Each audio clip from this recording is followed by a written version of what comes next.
नमस्कार, KP news के 9 बजे के बुलेटिन में आपका स्वागत है। मैं हूं अश्विनी आपके साथ। आइए एक नजर डालते हैं अब तक के मुख्य समाचारों पर। बीदर जिले को हरा भरा जिला बनाने के लिए सभी को हाथ मिलाना चाहिए, प्रधान मुख्य वन संरक्षक ब्रजेश कुमार दीक्षित ने कहा। हैदराबाद की ऐतिहासिक मक्का मस्जिद के खतीब एवं इमाम मौलाना उस्मान नक्शबंदी के आज अचानक निधन पर मोहम्मद फिरोज खान ने दुख व्यक्त किया। मोदी शासन द्वारा कर्नाटका को अनाज देने से इनकार के पीछे नफरत की राजनीति है, डीके शिव कुमार ने कहा। मंत्री के.एच. मुनियप्पा ने कहा है कि राज्य सरकार तेलंगाना, आंध्र प्रदेश और छत्तीसगढ़ सरकारों से संपर्क कर रही है। धर्मांतरण विरोधी कानून वापस लेने के खिलाफ बेंगलुरु में वीएचपी का विरोध प्रदर्शन। मैं कुएं में कूद जाऊंगा, कांग्रेस में शामिल होने की सलाह पर गडकरी ने दिया ये जवाब। मणिपुर में लीबिया, सीरिया जैसे हालात, रिटायर्ड जनरल ने बयां किया दर्द, तो पूर्व आर्मी चीफ ने पीएम से। समाचारों का सिलसिला शुरू करते हुए देखते हैं समाचार विस्तार से। प्रधान मुख्य वन संरक्षक ब्रजेश कुमार दीक्षित ने कहा कि बीदर जिले के किसान अपने नजदीकी वन विभाग से पौधे प्राप्त कर अपने अपने खेतों में लगाए, ताकि बीदर जिले को हरित जिला बनाया जा सके। वे शनिवार को जिलाधिकारी कार्यालय सभागार में वन महोत्सव के तहत प्रारंभिक बैठक की अध्यक्षता कर रहे थे। जिले के सभी ग्राम पंचायतों, स्कूल, कॉलेजों, आंगनबाड़ी केंद्रों सहित सभी सार्वजनिक स्थानों पर पौधे लगाए जाए। वन महोत्सव के तहत जिले में 5 लाख पौधे लगाए जाएंगे। उनकी रक्षा और पालन पोषण करना हमारी जिम्मेदारी है। औसत वन क्षेत्र 33% होना चाहिए, लेकिन राज्य में 20% वन क्षेत्र है। कर्नाटका के हिस्से में वेलफेयर 3.4% है। इसीलिए उन्होंने कहा कि इस हिस्से में और पौधे और पेड़ लगाए जाने चाहिए। वन विभाग के पास चंदन, महोगनी, सिल्वर ओक सहित कई पौधे हैं और जनता को इन्हें प्राप्त करना चाहिए और अपने खेतों, कार्यालयों, घर के बगीचों, स्कूल, कॉलेज परिसर, छात्रावास परिसर, सार्वजनिक पार्कों आदि में पौधे लगाने चाहिए। पौधे लगाना जितना जरूरी है उतना ही जरूरी है उनकी देखभाल और उनकी सुरक्षा करना। विशेष संवाददाता की रिपोर्ट। हैदराबाद की ऐतिहासिक मक्का मस्जिद के खतीब एवं इमाम मौलाना उस्मान नक्शबंदी के आज अचानक निधन से जनता दल एस युवा इकाई के बीदर जिला अध्यक्ष मोहम्मद फिरोज खान को बहुत दुख पहुंचा है। खान ने कहा कि बीती रात मौलाना बीदर शहर में इदारा नूरे खुर्शीद के उद्घाटन कार्यक्रम में भाग लिया था। कल रात ही वह बहुत स्वस्थ और खुश थे। खान ने कहा कि उनके साथ कल बहुत समय बिताया और उनके साथ केपी न्यूज चैनल पहुंचे, लेकिन आज सुबह अचानक उनके निधन की खबर ने उन्हें झिझोड़ कर रख दिया है। मोहम्मद फिरोज खान ने दुख जाहिर करते हुए कहा कि अल्लाह मौलाना को जन्नत में आला मकाम दे और उनकी मगफिरत फरमाए। मौलाना के परिवार को दुख सहन करने की शक्ति दे। विशेष संवाददाता की रिपोर्ट। बीदर शहर के अब्दुल फैज क्षेत्र में पुलिस क्वार्टर सम्मुख रहने वाला 41 वर्षीय संजू कुमार गुंडप्पा 8 जून की मध्यरात से लापता है, जिसे ढूंढने के लिए परिवार ने शहर के मार्केट पुलिस स्टेशन में शिकायत दर्ज कराई है। संजू की मां ने बताया कि संजू पिछले कुछ सालों से दिमागी तौर से बीमार चल रहा था, जिसका इलाज धारवाड़ में किया गया था। उसके 3 मासूम बच्चे और पत्नी हैं। 8 जून की रात 1 बजे वह अचानक घर छोड़कर कहीं चला गया। अगर संजू किसी को मिलता है तो पुलिस स्टेशन या फिर 9110421338 या फिर 7892449957 पर संपर्क करके जानकारी दे सकते हैं। हमारा बच्चा घर से निकल गया है, वो जरा ये है सिर अच्छा नहीं है। किधर गए क्या कि 10 दिन हो गए, कहीं नहीं मिल रहे। प्लीज़ किनको भी दिखे तो घर तक लाके फ़ोन करो, हम लेकर आते। बच्चे 3 बच्चे हैं, बीबी है, कोई काम नहीं करता, लेकिन हम पाल रहे थे मगर वो भी चले गए बच्चा। हम क्या कर रहे हैं, ढूंढ रहे नहीं मिल रहे। प्लीज़ कहीं भी रहे तो बताओ हमारे को। क्या हुआ था बच्चे को? बच्चे को कुछ बहुत अच्छा था जी, क्या करना बोलना है तो बहुत है उसके। नहीं अभी ऐसे क्या है? कारण रात के टाइम में चाहते वो क्या है मेरे को भी समझ नहीं आ रहा है। मैं फिट्स आते रात के 12 बजे 2 बजे ऐसा आते। कभी कभी ऐसे पकड़ के ऐसे ही रखते पूरे घर में, ऐसे संभाल के रात में नहीं संभले, पूरा गेट सब तोड़ रहे, कुफल सब तोड़ रहे। अब मैं क्या करूँ, अब नहीं संभलता, क्या करूँ मैं बोल के कुफल निकाली। कुंजी निकलते बाहर निकला तो सीधा चला गया। देखते हैं समाचार राज्य के। उप मुख्यमंत्री डीके शिव कुमार ने भारतीय खाद्य निगम FCI को दिए गए केंद्र सरकार के निर्देश को नफरत की राजनीति बताया है और कहा है कि कांग्रेस नई दिल्ली का हाथ थामने के लिए राज्य भर में बड़े पैमाने पर विरोध प्रदर्शन आयोजित करेगी। एक प्रेस कॉन्फ्रेंस को संबोधित करते हुए उन्होंने यह भी खुलासा किया है कि FCI जिसने पहले चावल की आपूर्ति करने का वादा किया था, जो अब अपनी प्रतिबद्धता से मुकरते हुए एक पत्र लिखा है। उन्होंने आरोप लगाया कि यह केंद्र सरकार द्वारा की गई नफरत की राजनीति का एक उदाहरण है। भाजपा गरीबों का भोजन छीन रही है। यह एक ऐसी पार्टी है जो गरीब जनता के साथ विश्वासघात करती है। FCI ने 2.28 लाख मैट्रिक टन चावल देने का वादा किया था, लेकिन अब वे अपने वादे से मुकर रहे हैं। कांग्रेस पार्टी को गरीब लोगों ने वोट देकर सत्ता में लाया था और भाजपा उनके प्रति नफरत फैलाना चाहती है। हमें धमकी दी जा रही है, लेकिन हम निश्चित रूप से लड़ेंगे। FCI का यह कदम ऐसे समय में आया है जब इस बात पर बहस छिड़ी हुई है कि क्या कांग्रेस अपने 5 प्रमुख चुनावी वादों को पूरा कर सकती है। हालांकि शिव कुमार इस बात पर जोर दे रहे थे कि उनकी सरकार पटरी पर है। हमने पहली कैबिनेट बैठक में ही सभी योजनाओं को सैद्धांतिक सहमति देकर अपनी प्रतिबद्धता दिखाई है। खाद्य और नागरिक आपूर्ति मंत्री KH मुनियप्पा ने कहा है कि राज्य सरकार तेलंगाना, आंध्र प्रदेश और छत्तीसगढ़ सरकारों से संपर्क कर रही है ताकि अन्न भाग्य योजना के लिए आवश्यक मात्रा में चावल की खरीद की जा सके। इसके तहत गरीबी रेखा से नीचे के परिवार के एक सदस्य को 7 किलो चावल, जबकि 10 सदस्यीय परिवार को 70 किलो चावल मिलेगा।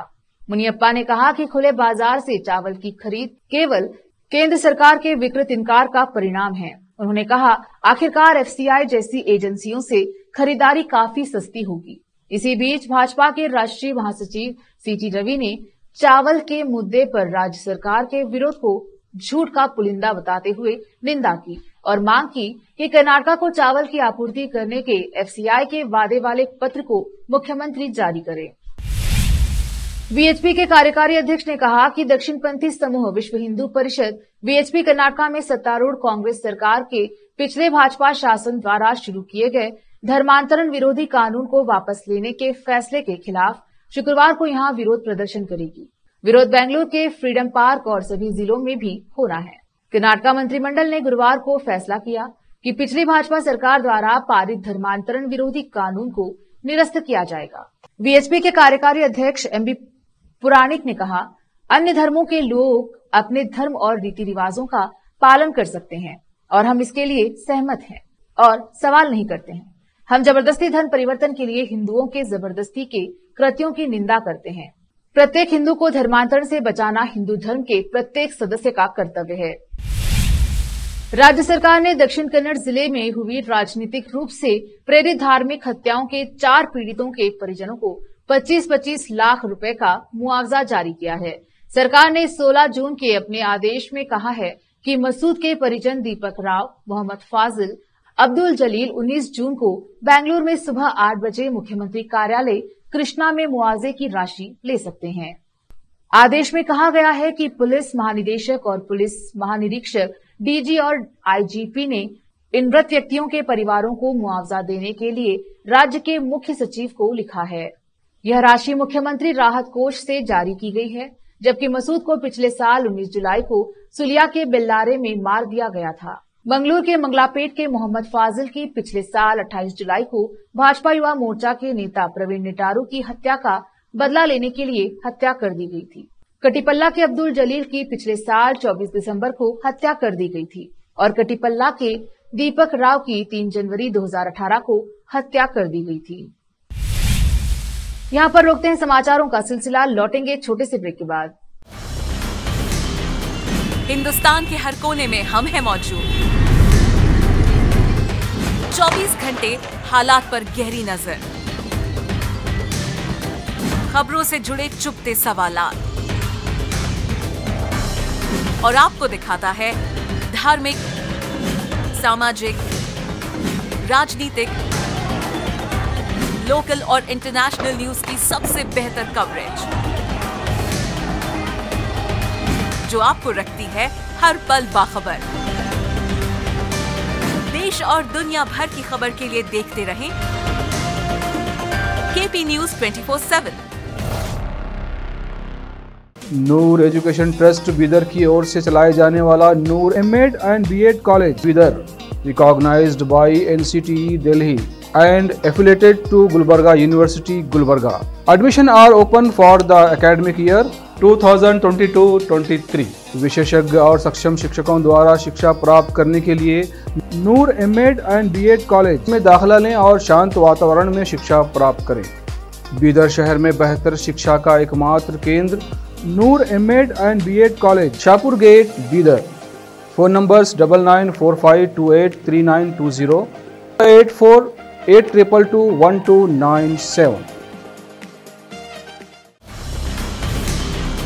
हिंदुस्तान के हर कोने में हम हैं मौजूद। 24 घंटे हालात पर गहरी नजर, खबरों से जुड़े चुपते सवालात और आपको दिखाता है धार्मिक, सामाजिक, राजनीतिक, लोकल और इंटरनेशनल न्यूज की सबसे बेहतर कवरेज,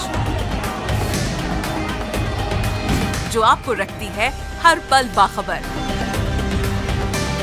देश और दुनिया भर की खबर के लिए देखते रहें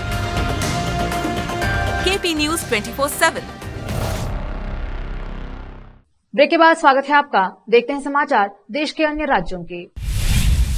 केंद्रीय मंत्री एवं बीजेपी के सीनियर नेता नितिन गडकरी अपने बयानों के चलते अक्सर सुर्खियों में बने रहते हैं। इस बार उन्होंने कहा है कि एक नेता ने उन्हें एक बार कांग्रेस में शामिल होने की सलाह दी थी, जिसके जवाब में उन्होंने कहा था कि वह उस पार्टी का सदस्य बनने के बजाय कुएं में कूद जाएंगे। गडकरी ने दावा किया कि कांग्रेस के 60 साल के शासन में हुए कार्यों की तुलना में बीजेपी की सरकार ने पिछले 9 साल में देश में दुगना काम किया है। नितिन गडकरी ने प्रधानमंत्री मोदी की अगुवाई वाली सरकार के 9 साल पूरे होने के अवसर पर शुक्रवार को महाराष्ट्र के भंडारा में एक सभा को संबोधित करते हुए भाजपा में अपने कार्य के शुरुआती दिनों को याद किया और पार्टी के अब तक के सफर को लेकर बात की। उन्होंने कांग्रेस के दिवंगत नेता श्रीकांत जिचकर द्वारा एक बार उन्हें दी गई सलाह को भी याद किया। गडकरी ने कहा, जिचकर ने एक बार मुझसे कहा था, आप एक बहुत अच्छे पार्टी कार्यकर्ता और नेता हैं। यदि आप कांग्रेस में शामिल हो जाते हैं तो आपका भविष्य बहुत उज्जवल रहेगा। लेकिन मैंने उनसे कहा था कि मैं कांग्रेस में शामिल होने के बजाय कुएं में कूद जाऊंगा, क्योंकि मेरा भाजपा और उसकी विचारधारा में मजबूत भरोसा है तथा मैं इसके लिए काम करना जारी रखूंगा। पूर्वोत्तर राज्य मणिपुर में हिंसा थमने का नाम नहीं ले रहा है। 3 मई से राज्य के कई हिस्सों में हिंसा और आगजनी की घटनाएं सामने आ रही हैं। केंद्र और राज्य की ओर से शांति की अपील के बाद भी यहां मैतेई और कुकी जनजाति के बीच जाति हिंसा जारी है। इस बीच पूर्व आर्मी चीफ वेद प्रकाश मलिक ने कहा, मणिपुर को लेकर हाई लेवल पर तत्काल ध्यान देने की अपील की है। पूर्व आर्मी चीफ वेद प्रकाश मलिक ने मणिपुर में रहने वाले एक पूर्व सैन्य अधिकारी निशिकांत सिन्हा के ट्वीट की तरफ सरकार का ध्यान दिलाया है।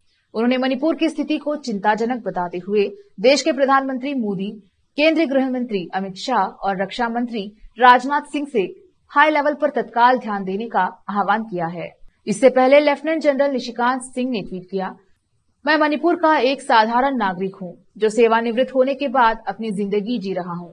राज्य अब स्टेटलेस है। जीवन और संपत्ति कोई भी किसी समय खत्म कर सकता है, जैसे लीबिया, लेबनान, नाइजीरिया और सीरिया में हो रहा है। ऐसा लगता है मणिपुर को उसके अपने हाल पर छोड़ दिया गया है। क्या कोई सुन रहा है?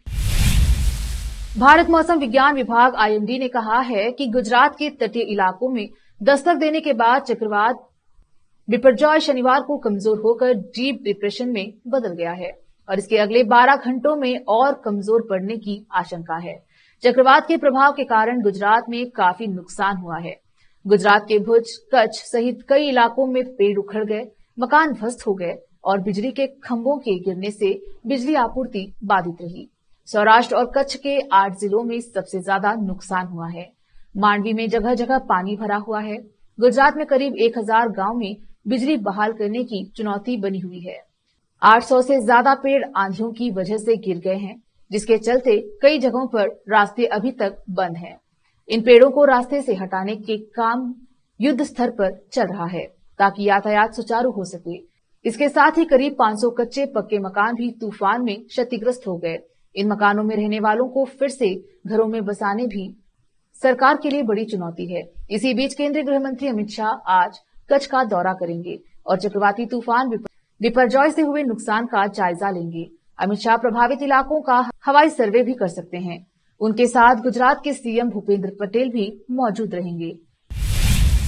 तमिलनाडु बीजेपी के राज्य सचिव एसजी सूर्या को मदुरई जिले की साइबर क्राइम पुलिस ने शुक्रवार को गिरफ्तार कर लिया है। यह गिरफ्तारी उनके एक ट्वीट को लेकर की गई है। एसजी सुरेश ने मदुरई के सांसद सु वेंकटेशन के बारे में एक ट्वीट किया था। इसी को आधार बनाकर मदुरई साइबर क्राइम ब्रांच की पुलिस ने एसजी सुरेश को देर रात गिरफ्तार कर लिया। वहीं बीजेपी ने एसजी सूर्या की गिरफ्तारी की निंदा की है और इसे गलत कदम बताया है। तमिलनाडु बीजेपी अध्यक्ष के अन्नामलई ने ट्वीट किया, बीजेपी के राज्य सचिव एसजी सूर्या की गिरफ्तारी घोर निंदनीय है। उनकी गिरफ्तारी इसीलिए की गई क्योंकि सामाजिक मुद्दों पर डीएमके और उसके गठबंधन दल की दोहरी भूमिका की वे आलोचना कर रहे थे। अब देखते हैं समाचार विदेश के। रूस के राष्ट्रपति व्लादिमीर पुतिन ने इस बात की पुष्टि की है कि रूस ने अपने परमाणु हथियारों की पहली खेप बेलारूस भेजी है। साथ ही उन्होंने इस बात पर भी जोर दिया कि इन हथियारों का इस्तेमाल तभी किया जाएगा जब उनके क्षेत्र या राज्य को खतरा होगा। सेंट पीटर्सबर्ग में इंटरनेशनल इकोनॉमिक फोरम को संबोधित करते हुए उन्होंने कहा कि परमाणु हथियारों की पहली खेप बेलारूस भेजी गई है और इनका उपयोग तभी किया जाएगा जब देश को कोई खतरा होगा। अमेरिका में आए भीषण बवंडर ने 4 लोगों की जान ले ली है, साथ ही कई घरों और मकानों को क्षतिग्रस्त कर दिया है। बवंडर के बाद से लोगों में अफरा तफरी मच गई है। कई लोगों के घायल होने की भी खबर है। बताया जा रहा है कि अमेरिका में आए इस विकराल बवंडर ने कम से कम 4 लोगों की जान ले ली है।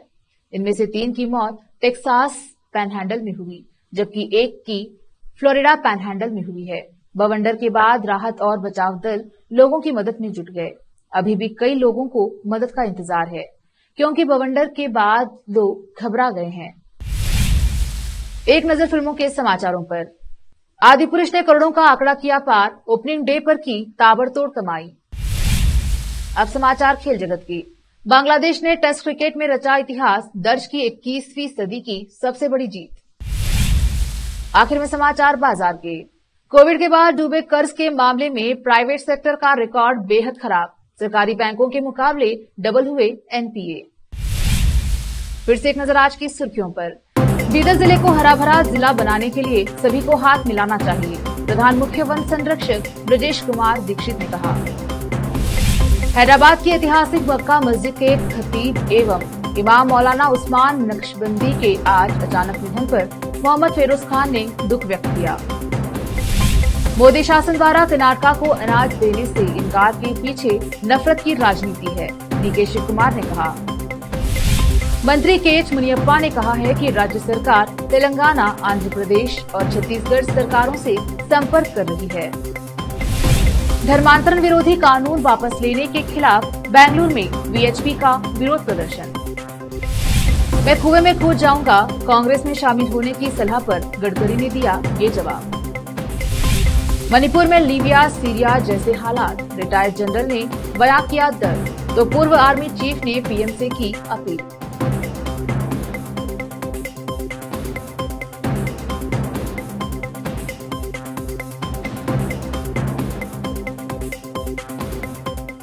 केपी न्यूज के 9 बजे के बुलेटिन में आज इतना ही। देखते रहिए केपी न्यूज 24/7। धन्यवाद।